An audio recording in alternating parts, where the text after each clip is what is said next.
everybody, this is Lord Phantom here, and welcome back to Lord Phantom Reads Creepypasta. So, usually on this show or whatever, I read creepypastas and give my honest thoughts on them right after I read the creepypasta. So today's subject is Burning Hatred by GardenFlower, and I'm going to be reading that creepypasta along with you because it's a Super Mario World Creepypasta and a remake of I Hate You from Slimebeast. So yeah, enjoy this creepypasta and enjoy as we read along in Burning Hatred.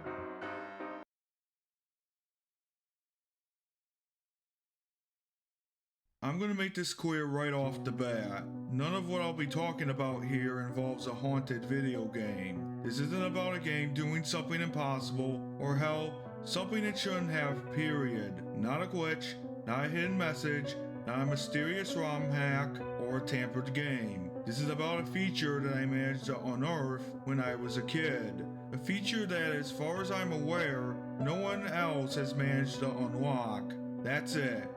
No ghost, no conspiracies, nothing of the sort. It's just a well-hid secret that none of us were supposed to find.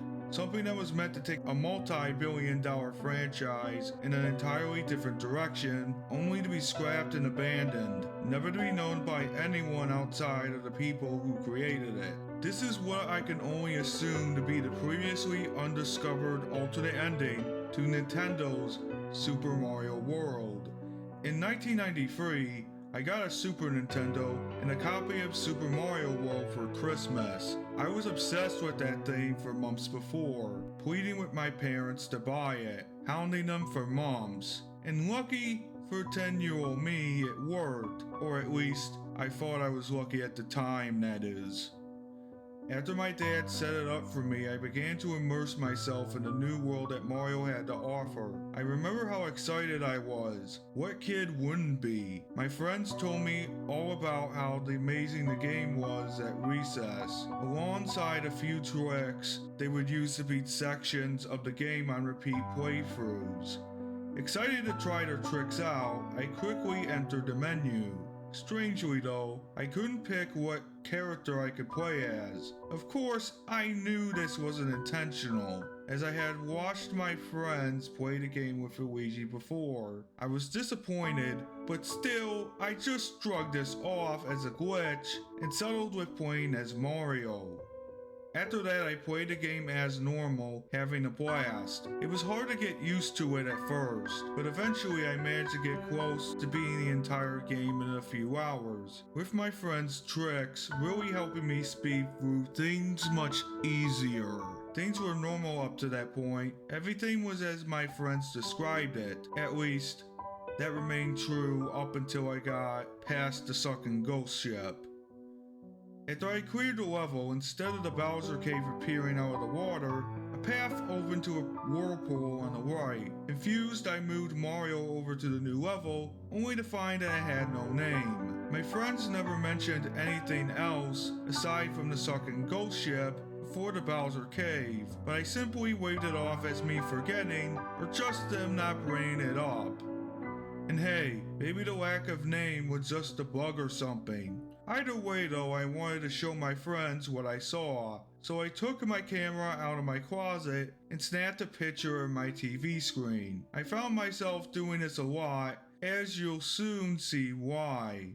Anyways, I entered the level expecting something like the ghost ship again. Instead, however, I was greeted by the intro that plays every time before a castle level, just underwater this time, with strangely no background unlike all the other underwater levels. This was rather out of place as I just cleared a castle level before this, and nothing of the sort happened beforehand. Regardless, I convinced myself that this was a special castle or something and kept playing. After Mario entered the castle, he wound up in this passageway. At this point, what I was experiencing seemed more and more like a glitch or some unfinished developer area. The top of the passageway was just pitch black. I couldn't jump, and all I could do was have Mario progressively go right while running at his highest speed. This went on for a couple of minutes until eventually some boos appeared in the black area above the passageway. After Mario ran past them, the boos obviously chased him, just strangely faster than I remember. The farther Mario ran down the passageway, the more boos appeared above. Over time, big boos would even start to accompany them, also chasing at a much faster speed. Not only that, but bony beetles started to appear in the passageway with me. I obviously couldn't dodge them thanks to jumping being off the table, the boos chasing me, the screen keeping me from going off, and Mario being down at 1 health. But then as he touched the bony beetle, nothing happened. The beetle just faced through him. Confused, I let one of the boos catch me. Once again, nothing. Mario for some reason could not die. This further made me think that none of what I was playing was even meant to be accessible, at least not by players like me, that is. Either way, I kept going, until eventually the passageway went into a room with a pipe inside. The pipe took Mario to another passageway, just far less narrow. At the end of the passageway lied a boss door and a question block. The question block held a cape, one that I happily accepted. I then entered the boss door and it was taken to the arena. Instead of the boss already being there, however, there was nothing. Mario just stood there for a second as I couldn't control him. And then abruptly, fire rained down from the ceiling, covering both the left and right sides of the arena. The fire was from Bowser's boss fight, but even stranger, it was recolored to green. And then a familiar face appeared from the right, walking past the fire. A tall figure dressed in green overalls with a scowl on his face. Luigi.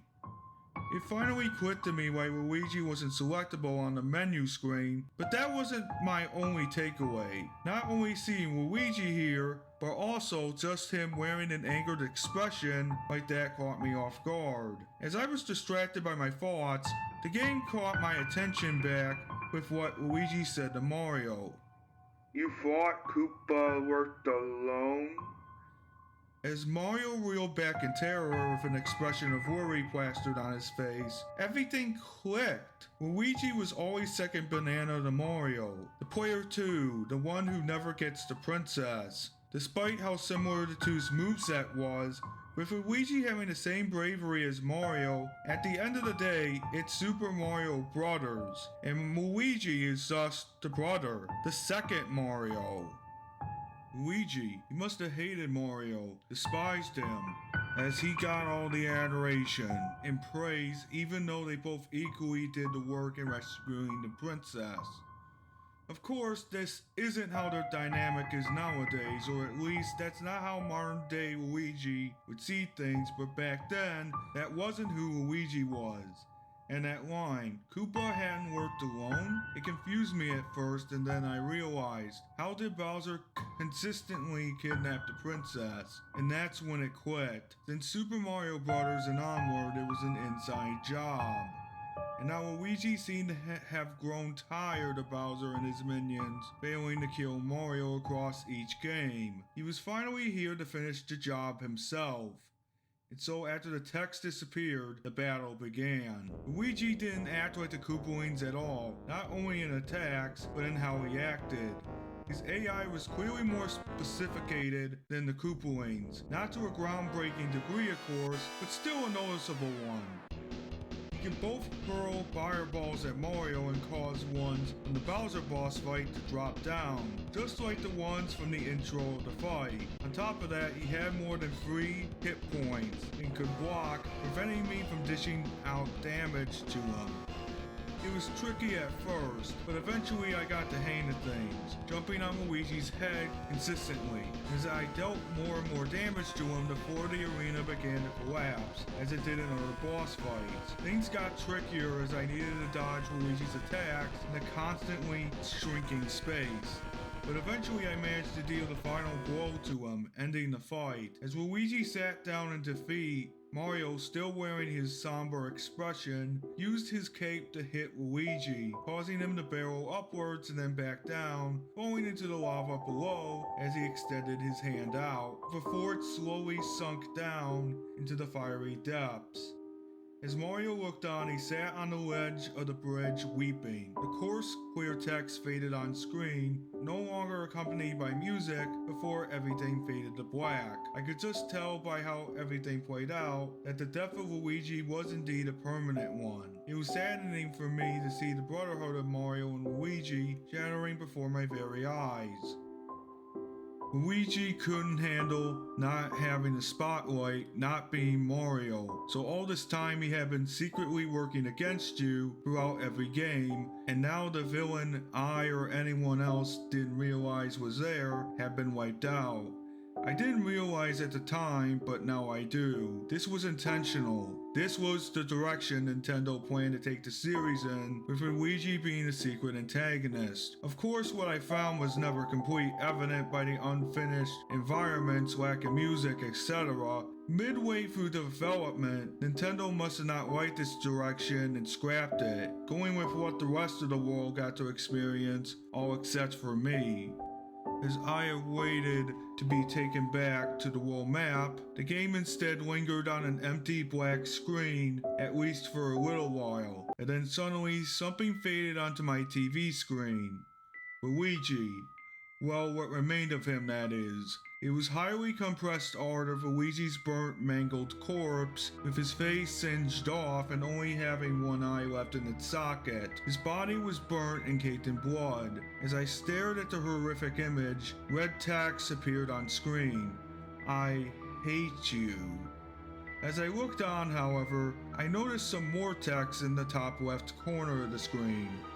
Remove this before we show this build to Miyamoto. This slightly took the piss out of some of my fear, as it clicked with me that this screen was some kind of dark gag between developers. Either way though, seeing Luigi in this state did spook me a bit. I had watched horror movies before this when my parents were asleep, so obviously it didn't scare the shit out of me, but the fact that this was in a Mario game and that it took place after such an encounter was rather rattling to say the very least. And that text, I hate you. It further drove the point home. The same went for how uncomfortable I felt. After what felt like an eternity of staring at that fucked up Luigi, the screen turned to black before fading into the world map, a sight I had never been so relieved to see. Then, just like it should have after the sunken ghost ship, the Bowser Cave emerged from the water, allowing me to enter the final area of the game.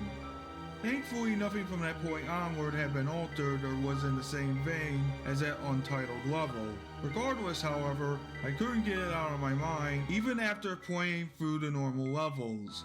And before I knew it, I had beaten the game, with Bowser defeated and the princess rescued. As you expect, however, the victory was bittersweet, as it would have been for Mario, and to further drive this point home was the ending screen. Only Mario and Peach stood there, with the notable absence of Luigi present. Their expressions weren't even sad or anything like that. It was the same happiness there during the end screen when Luigi was there. I could tell though Mario was hiding it, whether it was for Peach's sake or something else. I knew what he felt deep down. As for Peach, well, maybe it's just an adult me overanalyzing things. For her, I felt something different for her. She didn't look like she was hiding anything. Hell, it didn't even feel like she realized Luigi was missing.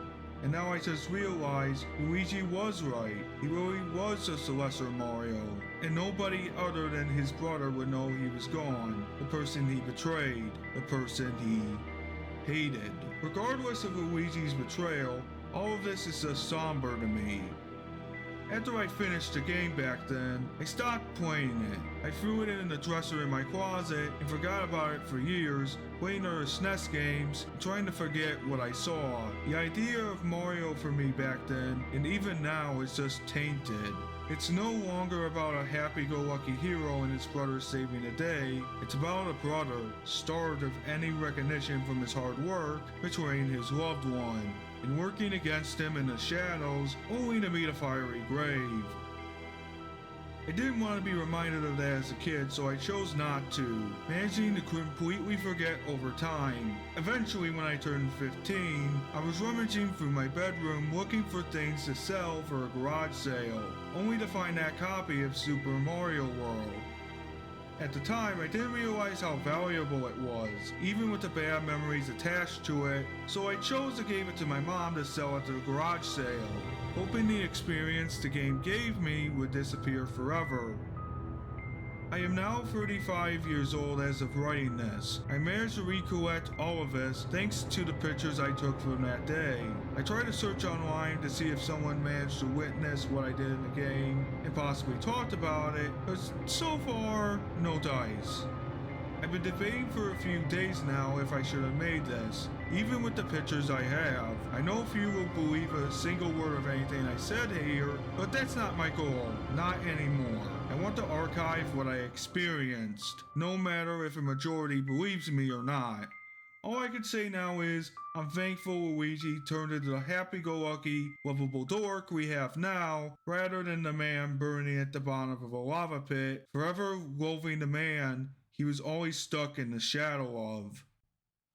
So that was Burning Hatred by GardenFlower, a Super Mario World Creepypasta that was a remake of I Hate You by Slimebeast. So what do I think about this story? Well, the story is pretty good because it is more realistic and it's less of a troll pasta, and it's just really good.